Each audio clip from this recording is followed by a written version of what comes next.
Hey guys, Professor Bill, Comic Book University, and Conan, Scourge of the Serpent, issue number 1. You are going to buy this comic book. No, I'm going to use my lizard powers and make you. No. Kana maka layajarama. I know Serpent. I know Lizard Man. All right? Holy crap.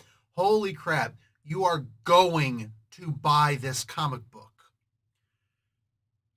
When the comic book store opens up, or as soon as possible, or as quickly as you can get your comic book store on the phone, you are going to purchase this comic book.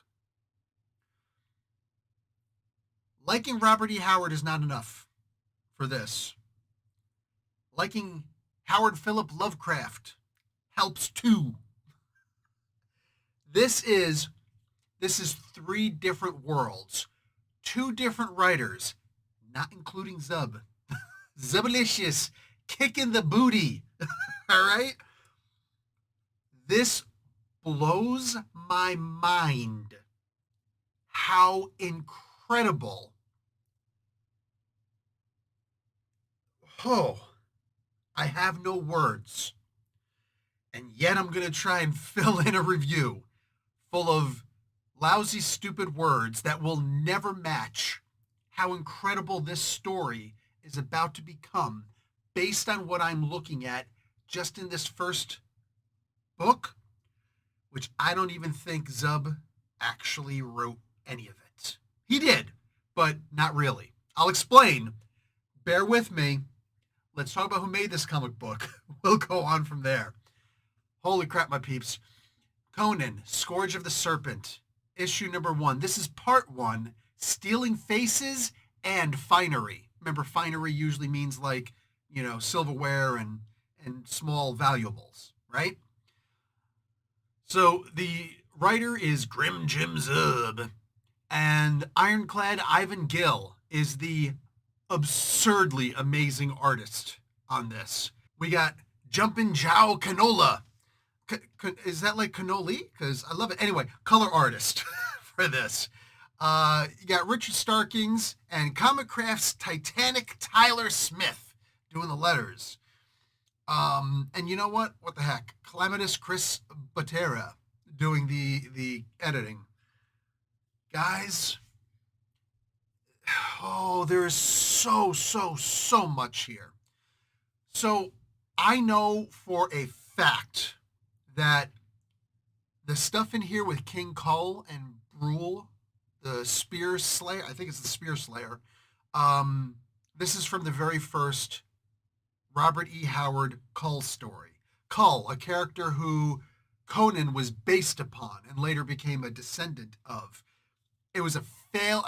I know I've said this before, but if this is your first time, very quickly, Kull is the original story that Robert E. Howard put out in Weird Tales Pulp Fiction magazine.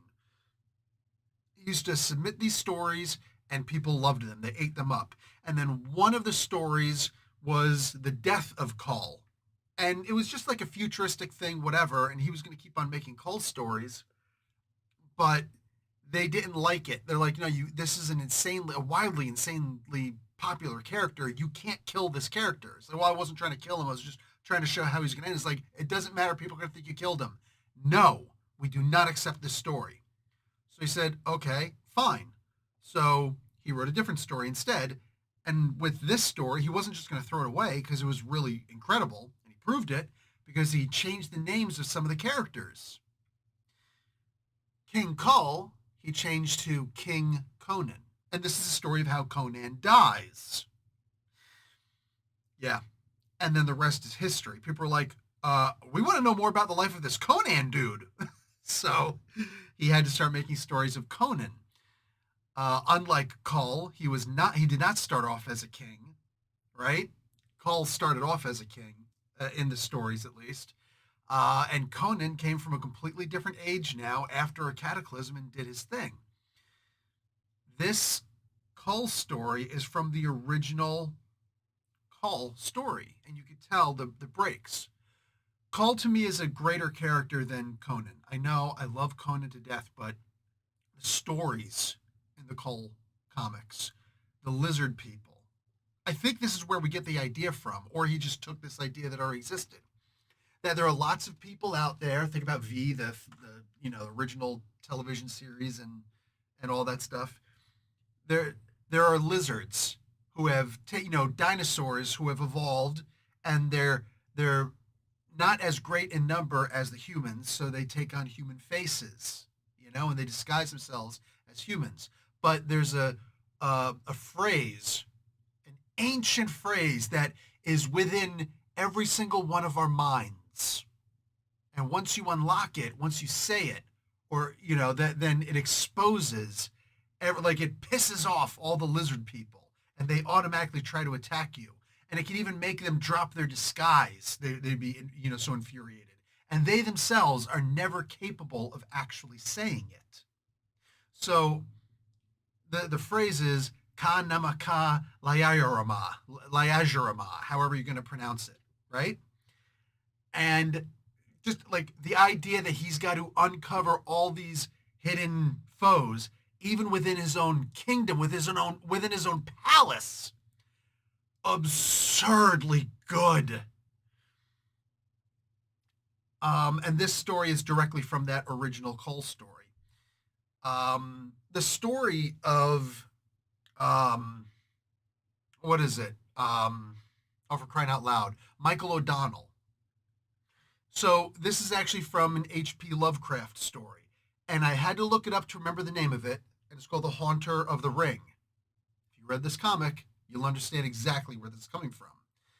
It turns out there was another story called The Children of the Night, which I never read. I don't remember ever reading. The story doesn't look familiar to me as I'm looking this thing up, but yeah, this is pretty wild. So Michael O'Connell was in 2 stories. But anyway, the one that I read is actually, it seems like it's the more important one here, where guy thinks that he's been reincarnated from times past. And at one point, here's what's so amazing. This was H.P. Lovecraft who wrote this, mind you, because Lovecraft and Howard were best buds. They were friends as far as, pen pals with each other, right? And they would sometimes incorporate each other's stories. In this one, Lovecraft incorporated the idea that this guy, Michael O'Connell, actually came from a Pictish tribe. You remember the Picts in both the Conan and the King Cull worlds? The Picts are some of the only people who perfectly transfer. They're supposed to be the indigenous, the Native Americans, right?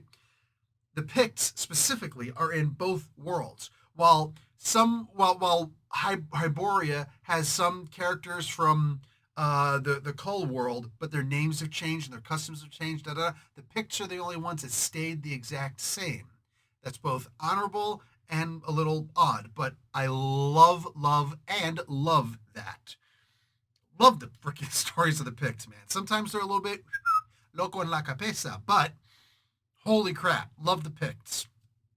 So this guy was a Pictish warrior who fell asleep, and his people were killed because he was supposed to be guarding. He was supposed to be taking the night watch, right?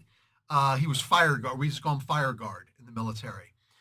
Oh my God, that's such an incredible story. So, like, we're seeing this incredible stuff happening here. And I don't know about the Conan story. Maybe this is something that Jim Zub, created just to tie in these 2 other stories. But the idea that we're dealing with past, present, future, for us, it would be all past. But the past and the present and the future are all now. And this ring seems to be the thing that's bringing everything together. By the way, this ring was apparently something that belonged to or had something to do with the death of Thoth Amon. Oh my God, I'm dying. And Zub put all of these stories together and said, oh yeah, this is actually one story. Let me show you how. So this first issue is just showing the genius of this book. That, hey, these are the 3 stories I'm taking from. I believe everything from this point forward will be Zub, but however he's going to do it, I don't care. It's brilliant. So just do it. And I will lap it up and gum, eat the whole thing up. Let's go. But this is just all three stories going forward as, as the one above all of the Conan and now H.P. Lovecraft world, Jim Zub, as he has dictated, it will go forward. This guy, in my opinion, right now can do no wrong. He can quite literally do no wrong. The mentality of, and I'm gonna praise a little bit. I try not to actually praise human beings very much, but I'm gonna say this: Zub's ability to use his mind to come up with these great stories, to stay what at least seemingly publicly is a really good person who stays out of arguments and things like that, just shies away from them because he's got better things to do. Because he understands that people's opinions are just people's opinions. You have your opinion, I have my opinion. Neither of us are necessarily evil people. We're just, His ability to take these stories and sometimes these political issues and just give a different take on them. Make it so that nobody needs to find anything to be offended by. I don't think I've ever read a Jim Zub story that I've said, oh, this actually pisses me off. He's just taking real world stuff and blah, blah, blah, blah. No, I can see where sometimes there's a real world thing. Maybe I'm just imagining it, but he's done that. And then he turns around and just makes this story that blows my mind at the way that he presents it. Guys, this is, I'm making a mandate. My edict is this: you have to go and buy this comic book. Guys, you support the books you love. You support the books that support the stories that you love. I'm telling everyone, if you are a fan of this channel, purchase this comic book. If you're a fan of comic books, purchase this comic book. If you don't like this channel, purchase this comic book. This is the beginning of what, like, all this stuff that has been said. Oh, this is the start of something new and it all starts here and da-da-da. It doesn't all start here. You can start with everything that has ever been written ever. All right? But yes, I can see how this is a kickoff point. Read this, buy this, support this moving forward. I'm telling you, I really wish I could get this Conan figure, right? Like this, I'm looking at this Conan figure that if you're purchasing these books, in the back of the books, it talks about, oh, this one and this one and this one and all these different things, right?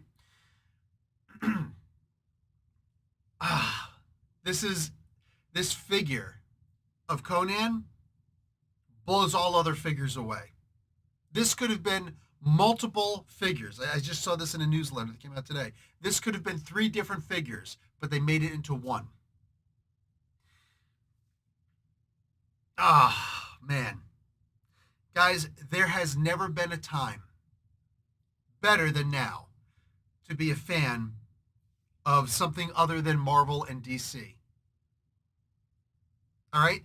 That includes Image, that includes Dynamite, that includes, what was the one that did Aliens and Cowboys and Aliens or whatever? Look, never been a better time to recognize that there are comic book companies outside of Marvel. And Titan has made the best decision they have ever made by hiring these groups of people they've been hiring to do these Lovecraft and Howard stories. And I'm going to let it sit there. Buy this comic book. Buy this comic book. Go out and stalk the websites to see where these guys are going to be appearing for signings, right? All the conventions and whatnot. Go to these conventions. get your picture with the individual and get this book signed. This first issue, get this signed. There is no way this does not turn into something even better. Even just these stories alone. This is some of the best writing, art, you name it, color choices, everything. This is some of the best I've ever read. And I've read a lot. I love you guys. And I'll talk to you later. Like the video and watch an ad. Professor Bill, Comic Book University. Class dismissed.